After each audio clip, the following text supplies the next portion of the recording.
Buen día, profesor. Mi grupo va a presentar el resumen y análisis crítico del libro El ecologismo de los pobres, conflictos ambientales y lenguajes de valoración de Joan Martínez Aliar.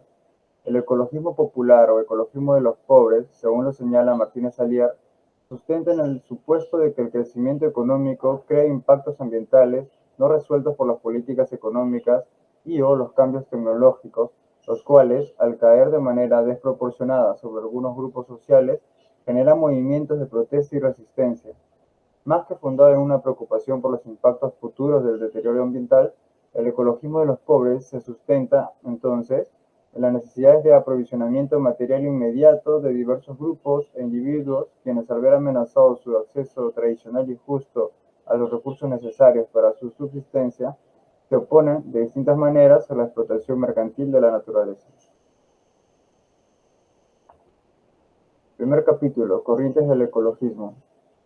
Existen tres corrientes principales que pertenecen todas al movimiento ambientalista: el culto a lo silvestre, el evangelio de la ecoeficiencia y el ecologismo de los pobres.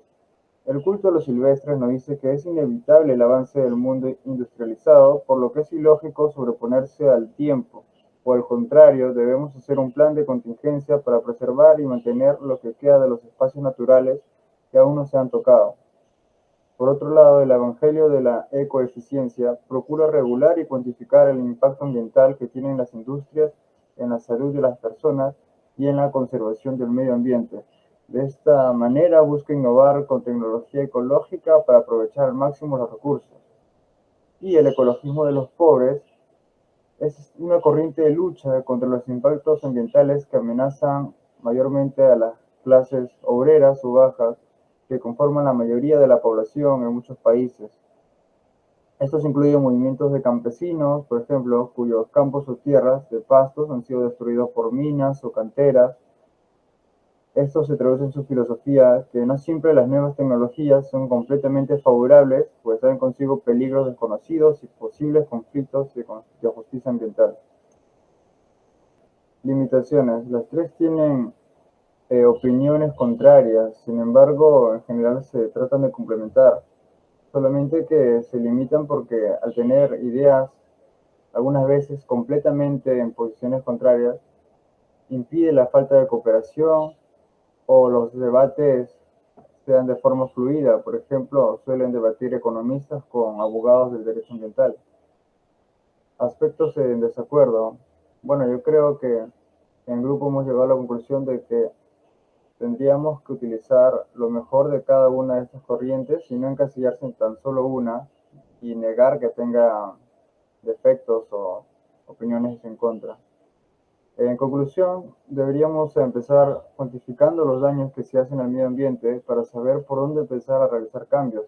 Es probable que se tenga que invertir en traer y capacitar especialistas que nos enseñen los avances científicos a fin de mejorar el aprovechamiento de la naturaleza y de forma progresiva disminuir el impacto ambiental que se causa en nuestro país.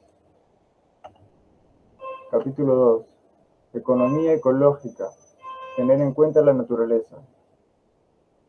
Existe un enfrentamiento inevitable entre expansión económica y conservación del medio ambiente.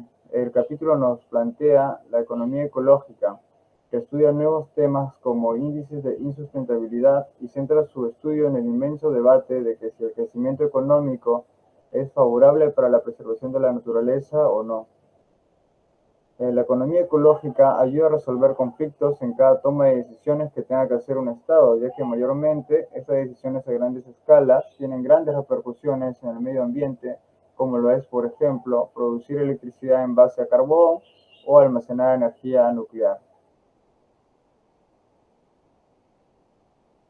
Limitaciones. La falta de consenso, ya que es bastante subjetivo determinar hasta qué punto es favorable el aumento de la economía a costa del bienestar de la naturaleza y medio ambiente. Aspectos en desacuerdo. Extender el debate sin concentrarse en medidas provisionales de solución. Y en conclusión, debemos implementar regulaciones que dicten el comportamiento que se debe seguir a fin de no perjudicar la salud de las personas y el medio ambiente, pero que tampoco se limite la producción y el incremento económico. Capítulo 3. índices de insustentabilidad y neomalthusianismo. Los índices principales de insustentabilidad más importantes que nos menciona son, primero, la apropiación humana de la producción primaria neta. Para entenderlo debemos precisar qué es la producción primaria neta. Es la cantidad de energía puesta a disposición de las demás especies vivas por las productoras primarias, las plantas. La humanidad utiliza alrededor del 40% en los ecosistemas terrestres. Mientras más elevado es el índice de apropiación humana, menos biomasa hay para la biodiversidad silvestre. Debemos decidir si dejar que siga en aumento o empezar a hacer regulaciones para disminuirla. El no debatirlo es tomar la decisión de la primera alternativa, o sea, dejar que siga su curso como lo viene haciendo. El ecoespacio y la huella ecológica se refiere al espacio necesario que se necesita para mantener un ser humano y el impacto que esa necesidad causa al ambiente. La huella ecológica de una persona suma 4 tipos de uso del suelo. La tierra usada para alimentar a una persona, la tierra usada para producir madera, para papel y para otros usos, la tierra edificada y pavimentada para calles, carreteras, etc., y la tierra que hipotéticamente serviría para producir energía en forma de biomasa equivalente al uso actual de la energía de combustible. El costo energético es el costo de conseguir energía o el rendimiento energético de los insumos de energía. El problema para la sustentabilidad es la disponibilidad o la toxicidad de los materiales o la falta de sumideros para los desechos. Es decir, no es que exista escasez de recursos, por el contrario, son abundantes, pero con el nivel de tecnología que tenemos actualmente, aún se sigue produciendo mucho desperdicio a la hora de producir energía y mayormente es muy tóxico, por lo que se termina enterrando o quemando, y de cualquier forma estos residuos dañan al planeta. Limitaciones. La falta de la tecnología para implementar métodos en todos los aspectos de la vida, como la salud, la agricultura, que por ahora solamente quedan en teorías. Aspectos en desacuerdo. Este capítulo toca el neomalthusianismo feminista, que no parece tener en consideración la importancia de estudiar el crecimiento de la población y su relación con el declive del medio ambiente. En conclusión, podríamos realizar un estudio a profundidad con los puntos señalados y así ver en qué situación real se encuentra nuestro país para a partir de ahí implementar los mecanismos necesarios. Gracias, le doy el paso a mi compañera. Bien, continuando con la exposición en el capítulo 4, que es la ecología política, el estudio de los conflictos ecológicos distributivos, en este capítulo se estudian los conflictos ecológicos distributivos, que vienen a ser la forma en que se distribuye el acceso a los beneficios que se obtienen por los recursos naturales y también los servicios que son proporcionados por ellos. El autor también desarrolla algunos casos del siglo XIX y el siglo XX relacionados con la minería, el cobre, y luego también explica el nacimiento de la ecología política a partir de 1980. Y finalizando este capítulo, el autor desarrolla el estudio de los conflictos ecológicos distributivos. Algunas ideas principales de este capítulo vienen a ser reconocer la desigualdad en la incidencia de los daños ambientales. Otra viene a ser que la extracción de los metales avanza hacia nuevos territorios y se vuelven demasiado caras. Y un aporte principal de este capítulo es el nacimiento de la ecología política.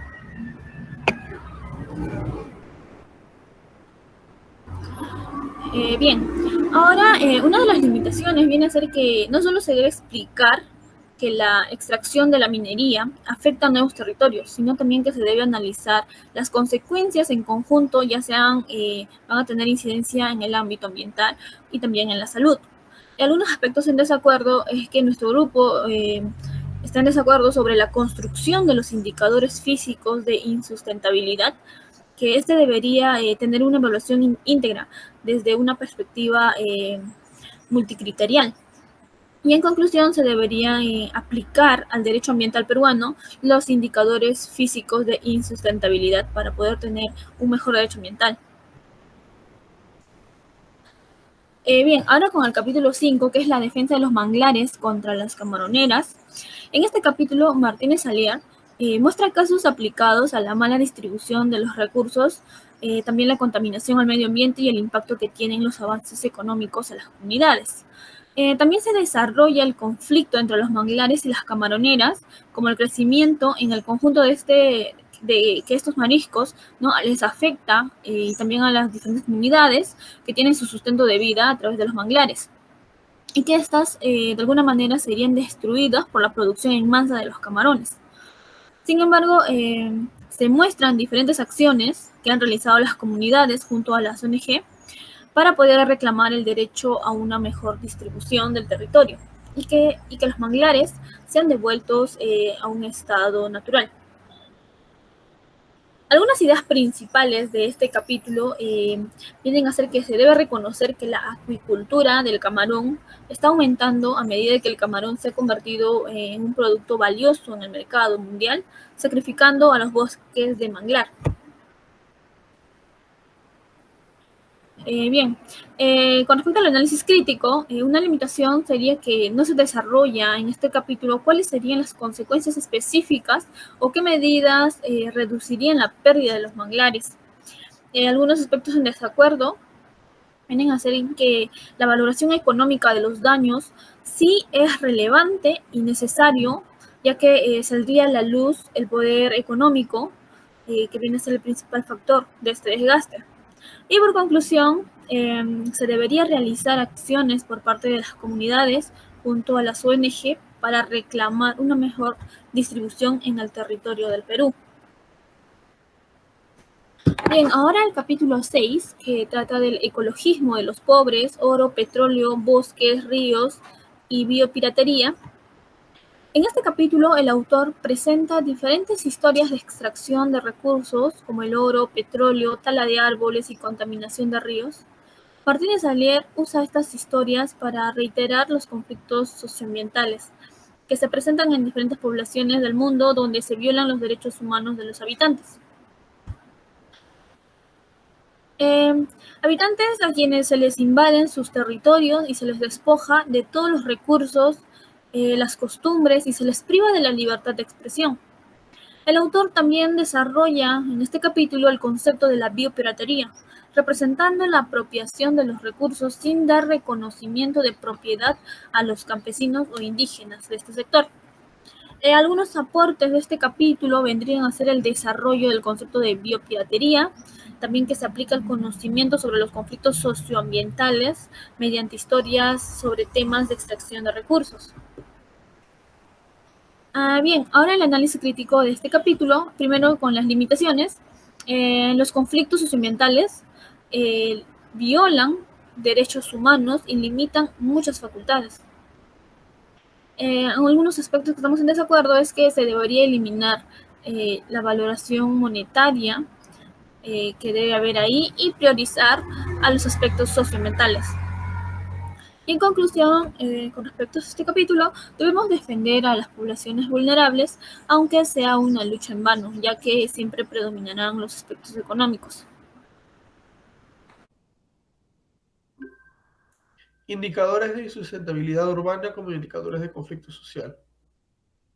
Esto trata en resumen de el crecimiento de las urbes producto de la migración del campo a la ciudad. Esto debido a una mayor productividad del sector agrícola, el cual a su vez muestra una bajada de elasticidad de ingresos de sus bienes de producción.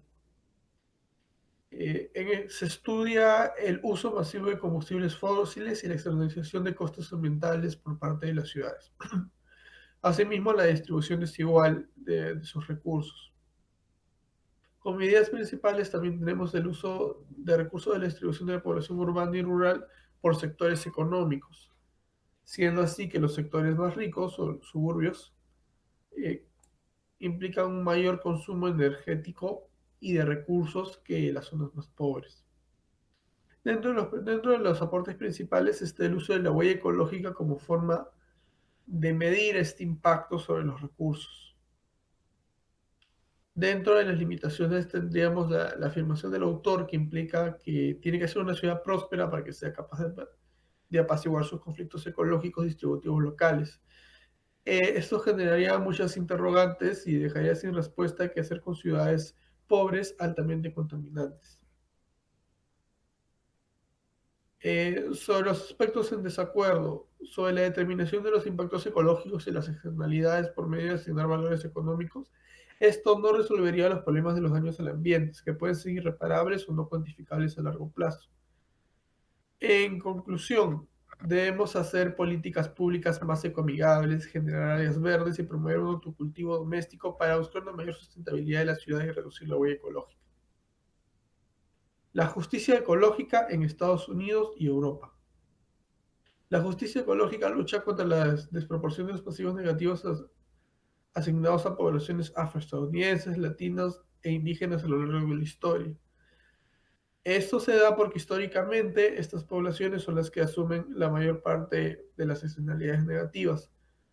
En Estados Unidos en particular, habiendo sido las comunidades afroamericanas escenario de zonas de desechos, contaminación a gran escala, incluso las multas por daños al ambiente son menores en suburbios donde la mayoría de la población es negra. Como ideas principales tendríamos que las diferencias étnicas y raciales son un factor decisivo en la imposición de pasivos ambientales, así como el desigual tratamiento en políticas públicas sobre las minorías raciales y los grupos indígenas. Dentro de los aportes principales tenemos que adicionalmente al factor racial hay que tomar en cuenta el factor socioeconómico sobre los injustos ambientales, así como una mirada a los conflictos por el agua, los suelos y los recursos del ambiente. Las limitaciones. Las limitaciones van referidas a las alternativas de solución frente a estos pasivos ambientales, que si bien tienen una mirada socioeconómica y racial, también implicaría una interseccionalidad entre las poblaciones más y menos afectadas. En tanto, la cultura ecológica debe ser global para todos. Aspectos en desacuerdo. Esos son los aspectos en desacuerdo. En conclusión, pues debe priorizarse una conciencia ecológica intersectorial, ¿no? Para poner en la escena a los más vulnerados en la discusión de las políticas públicas afines al desarrollo sostenible. El Estado y otros actores. Punto 9. En todas partes los estados han tenido un rol protagónico en el desarrollo de energía nuclear, por la influencia del poder militar y porque han aprobado una legislación que disminuye la responsabilidad de las empresas de energía nuclear. Debido a esto, estaría en cuestión si el Estado es un actor que realmente tutela el ambiente o resulta siendo antiecológico. Entre las ideas principales se rescata que aunque las empresas transnacionales no tienen en teoría poder político, en la práctica por medio del poder económico influyen en la conformación de políticas públicas que los benefician, siendo el principal actor a tomar en cuenta para la conformación de estas políticas públicas. Dentro de los aportes principales tenemos que se señala la posición protagónica del Estado en la facilitación de la explotación de recursos naturales, sin tomar en cuenta las externalidades negativas que deben ser asumidas por la población y por las comunidades nativas allí donde se encuentren. Dentro de las limitaciones tendríamos que si bien el Estado puede en algunos casos facilitar la explotación, el ejercicio del derecho al ambiente pasa por la regulación del Estado, la cual pone trabas de carácter político, burocrático y el ejercicio de este derecho, por lo que debe reformularse su enfoque de políticas públicas. Sobre los aspectos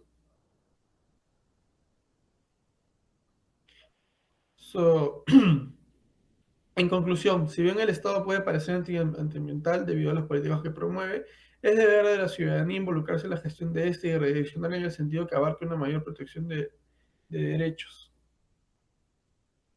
De esta forma, mediante la implementación de mecanismos de participación ciudadana, a fin de reformular la actividad del Estado, para replantearse a fin de dirigirnos hacia un Estado ecológico de derecho, donde la naturaleza sea la prioridad del Estado y no los beneficios económicos a corto plazo de la explotación extractivista. Gracias.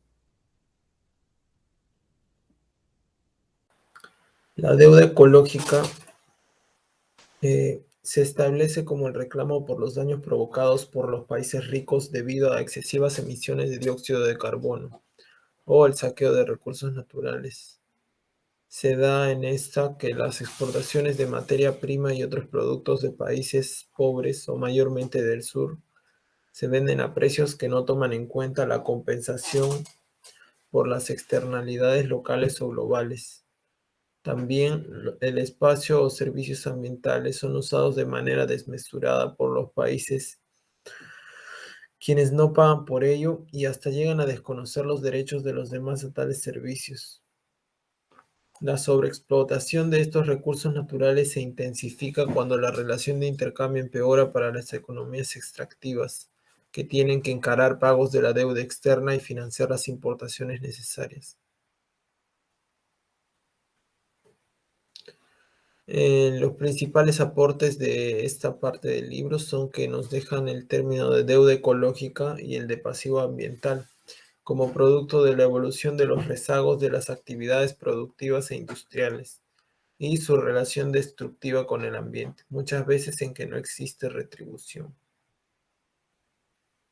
Se exige asimismo la retribución por los costos de gestión sustentable de los recursos naturales para su futura disponibilidad, costos reparatorios por el daño que generan las exportaciones y el coste por el uso de la producción de los recursos genéticos, ya que prácticamente son apropiaciones que se hacen gratis. Por ejemplo, la biopiratería.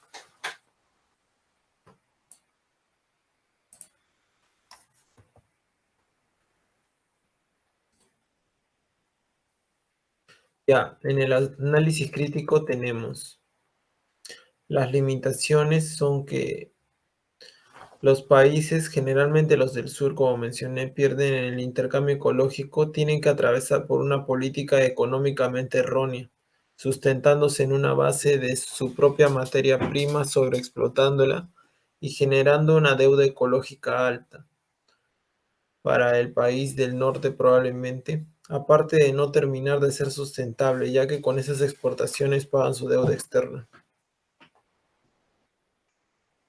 Estamos en desacuerdo que ningún país del sur haya alzado la voz en protesta sobre la deuda de carbono y la deuda ecológica, ya que si tenemos en cuenta, más bien en los países latinoamericanos no hay una democracia que pueda decir representativa dentro del Estado aparato, y podría decirse que tendría que fijarse más bien en los ciudadanos de los países, ¿no? Para tener esa clase de afirmaciones. Y concluyo que el intercambio desigual ecológico continúa siendo una realidad a día de hoy y cada vez se acrecienta su deterioro. Por tanto, este intercambio desigual es una razón fundamental que sustenta la deuda ecológica, al igual que el uso desproporcionado del espacio ambiental por parte de los países del norte.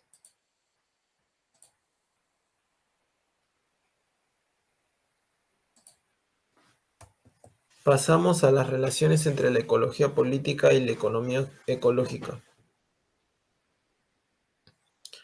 Ya. La economía ecológica ofrece hoy en día el conflicto entre economía y medio ambiente, mientras que la ecología política es el estudio de los conflictos ecológicos distributivos dentro de esta economía, que cada vez ecológicamente es menos sostenible. Tenemos como ideas principales que los valores sociales no económicos y la urgencia de la supervivencia humana son vitales en el proceso de la toma de decisiones ambientales, legitimados si hiciera falta por los fracasos de la valoración económica.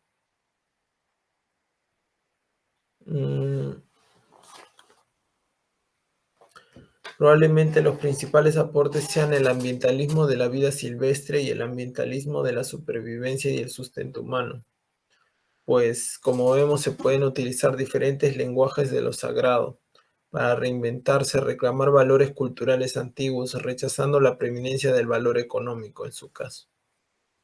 También con esto se abre paso a discusiones teóricas acerca de la sociología e historia de las principales variedades del ambientalismo.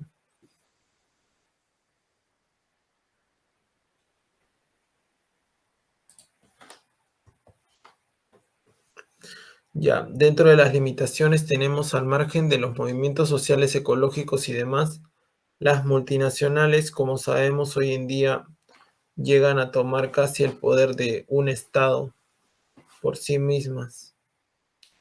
y entonces tienen la relación del poder de decidir sobre sobre la producción de otros estados incluso.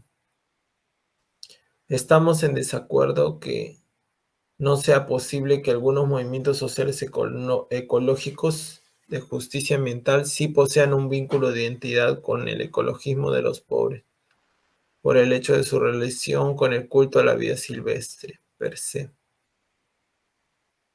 Y concluimos que la sustentabilidad ecológica puede ser lograda mediante una conexión entre la ecología política, estudio de los conflictos ecológicos y la economía ecológica, la cual es el estudio de la insustentabilidad ecológica de la economía. Por último, las conclusiones generales son que existen principalmente tres corrientes del ecologismo, las cuales son el culto a lo silvestre, que se centra en buscar alternativas de solución a la industrialización inminente, el evangelio de la ecoeficiencia, que busca aprovechar la naturaleza al máximo, pero causando menos impacto cada vez, y el ecologismo de los pobres, que básicamente es la respuesta de las clases sociales menos favorecidas, que buscan prevalecer su medio ambiente, ya que viven probablemente de los recursos naturales que se les brinda a este. También una de las premisas centrales del ecologismo popular se constituye en el bajo impacto ecológico atribuido a las actividades de los países pobres del sur en procura de su sustento, en contraposición a la insustentabilidad intrínseca de las voraces corporaciones globales del norte. La corriente del ecologismo de los pobres, como destaca Martínez Alier, muchas veces los grupos indígenas y campesinos han coevolucionado sustentablemente con la naturaleza, asegurando la conservación de la biodiversidad al tiempo que aseguran su propio sustento. De acuerdo con la argumentación del autor también, el ecologismo de los pobres resulta en extremo reduccionista como referente conceptual y herramienta interpretativa para el análisis de los conflictos ambientales, ya que obvia tanto la posibilidad de que estos se enfrenten a pobres contra pobres o ricos contra ricos, como el hecho de que buena parte de los conflictos y disputas que tienen un contenido ambiental innegable no se constituyen per se en pugnas por el medio ambiente, sino más bien en conflictos de interés entre dos actores en un medio ambiente específico, o sea, una tensión entre intereses incompatibles con el medio ambiente de por medio. He ahí una clara visión o una crítica probablemente. Ya, el análisis general de nuestro trabajo principalmente se consta en estos puntos. Primero, que la búsqueda de la complementariedad de enfoques, teorías, fuentes y métodos que permitan la ampliación de los horizontes explicativos de objetos de estudio complejos y en muchos casos inevitablemente entrelazados, puede y aún más debe ser desde nuestra perspectiva uno de los caminos por los que debe transitar la investigación social. Además, si bien el ecologismo popular se constituye en el conjunto de formas en que los pobres, por no decir desplazados y marginados de la distribución ecológica, defienden su acceso a los recursos necesarios para su subsistencia y sus tradicionales relaciones con el mundo natural. Asimismo, resisten a los instrumentos formales e informales de control social tendientes a morigerar y civilizar sus costumbres arcaicas de acceso a los recursos por la vía de la segmentación socioespacial y por consiguiente judicialización de las formas comunales de acceso a los recursos, en nombre del individualismo y la privatización de los medios de producción, como uno de los basamentos ideológicos centrales de la ética liberal capitalista.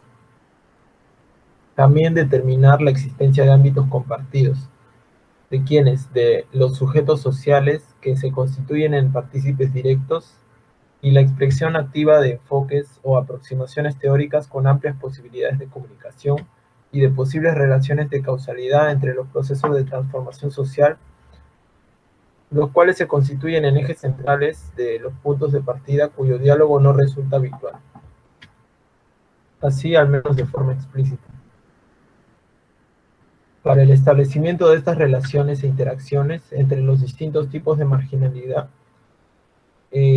o desde una perspectiva ampliada entre las distintas dimensiones de un mismo fenómeno marginal, la historización de los procesos aludidos puede constituirse en una vía de acceso común por la flexibilidad teórico-conceptual y la amplitud metodológica que por antonomasia posee la historia como disciplina.